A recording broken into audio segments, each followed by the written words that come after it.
My name's Sarah. I would also like to coin myself the disorganized mom. We are living in some seriously sad, devastating, crazy times right now. And I just wanted to throw out some things that are working for us to date. We have been homeschooling for a good bit of time now. And to preface everything, I did not start homeschooling because I wanted to. This was not some sort of God-given, I must do this kind of journey. We were in public school. My daughter had an issue that escalated and would not stop escalating, and took it to the school district administration, didn't work. So we pulled her out and started homeschooling on a temporary basis, which ended up being one of the best choices I've ever made.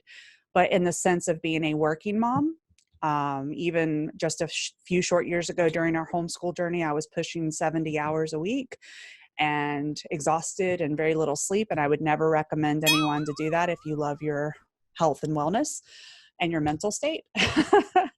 But all that being said, I can definitely impart what we've learned and what's worked for us. And again, with anything, what works for one does not work for another. Maybe this will help alleviate some of the stress, the unnecessary stress that's happening right now while everything's changing. Every day is turn on the news, something new, or avoid the news. Just hop onto your Facebook for a New York minute and find something that's, oh, wow, that's changed very quickly. So my goal is to just share this with you guys, and maybe something will help. Maybe something will just make things a little bit easier. So parents, a lot of working parents are suddenly now homeschooling. I think there's been even a funny debate on whether they are homeschooling or if they're public schooling at home. I can personally attest to helping my best friend's daughter with school, and the workloads are different. The expectations are very heavy, I would say. So there's a distinction. And having, been on the side of public school and then switching to homeschool, I can say there's some differences.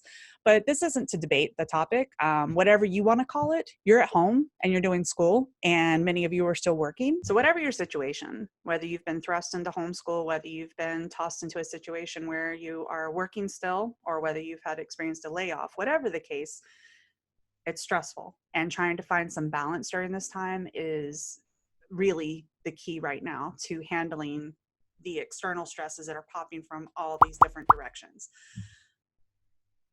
I want to make this in parts because I feel like there's a little bit, I don't want this to be a ridiculously long video, and I just think there's a few points that I want to bring up. But the very first thing, and this actually was something that came to us recently in our homeschool years.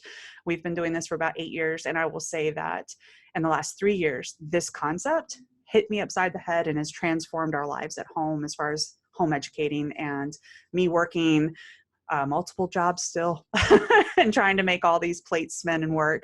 And obviously scheduling is a topic I want to discuss, but the biggest one is making this about life. School is about life. Yes, you have to learn how to do conversions. Yes, you have to do algebra. Yes, you have to learn how to break down a sentence properly and understand its parts and pieces. Yes, we do Latin. Yes, we study Shakespeare. So none of that's compromised, but the biggest aspect to homeschool that has guided us all these years, I would say, all these recent years, is understanding that school is a living education. I just want to say, if you can take this opportunity and transform how you perceive it right now, instead of we got to get through this, hey, we have to meet these deadlines. Yes, all that has to be done, of course. But make this about a living education. Make this what you can extract. Your child's no longer in school right now for an indefinite, unprecedented amount of time, as the word has been thrown around a million times. Unprecedented. Of course it is. What has changed is your student is now no longer working towards a test. They are working towards completing some compulsory work, and you have the advantage of having them at home. And yes, if you work and you have translated your job into a home situation where you're working remotely or virtually or working, perhaps there might be an unfortunate layoff in this time, or perhaps you might have a job that takes you out of the house. Even if you can just invest 10 to 15 minutes a day, and still in this concept of teaching your child that this live-in education is something that's going to carry them for the rest of their lives. If you can just plant that seed in their minds that education is something that will never end, and it's exciting and it's fun, and extract and make these moments at home with having to learn fun versus checklist, you're already doing something so beneficial in a very stressful situation by transforming this into a living educational situation. The curriculum that we specifically use, that is the whole premise of the educational mindset, is this life is a living education, and to instill that concept changes the whole approach to learning and absorption. And there's so much more to it. That's the most watered down description I can give you right now of the curriculum that we use. But all that to say is, what an amazing opportunity right now for parents. And again, transforming the mindset from, I have these checklists, I have these points I have to meet. Teachers are emailing us. Teachers are putting these expectations on us, due dates and grades, and has to be done. Yes, do the best you can. They're also experiencing an unprecedented, stressful situation on their end as well, and trying to make, things keep moving forward with the hopes that many schools are resuming in mid-April, possibly May. Unfortunately, some are even talking about canceling out for the rest of the school year. But as a parent trying to sort this out with your child, just try to find a way to bring this to life for them. I can list 2 or 3 teachers in all of my years of public school. That's not even including college. 2 or 3 teachers in my 12 years of school that left an impression on me and made me love learning.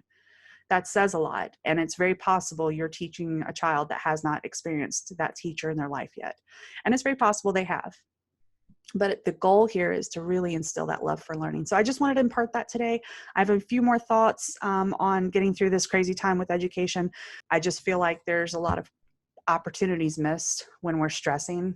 And if there's any way to bring that stress level down and make this as a safe haven in our quarantine as much as possible, so it's not stressful on each person, that's the goal.